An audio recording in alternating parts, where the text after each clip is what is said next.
आज आपण बोंबील फ्राय करणार आहोत।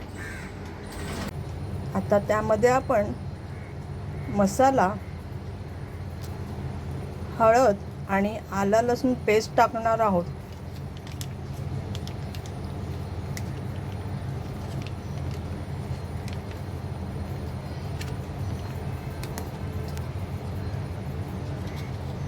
आणि चवीनुसार मीठ, जे मी ऑलरेडी टाकलेलं आहे।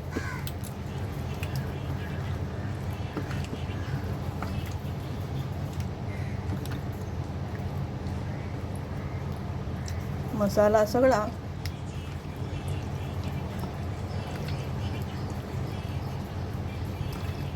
बोंबलाला सर्व लागला पाहिजे।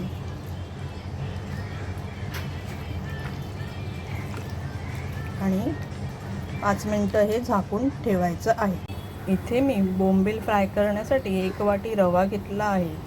बोंबील बघा किती मस्त मॅरिनेटेड केले तर छान दिसत आहे। अशा प्रकारे रवा लावून घ्यायचा आहे। आणि मी अगोदरच तव्यावर तेल टाकून गरम करत ठेवलं होतं आणि ते आता शॅलो फ्राय करून घ्यायचं आहे। बघू शकता चरचर चरचर आवाज येत आहे। मस्तपैकी कुरकुरीत तळून घ्यायचे आहेत बोंबील।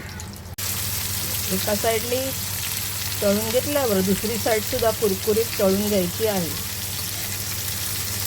बघू शकता एक साईड खूप छान तळून रेडी आहे।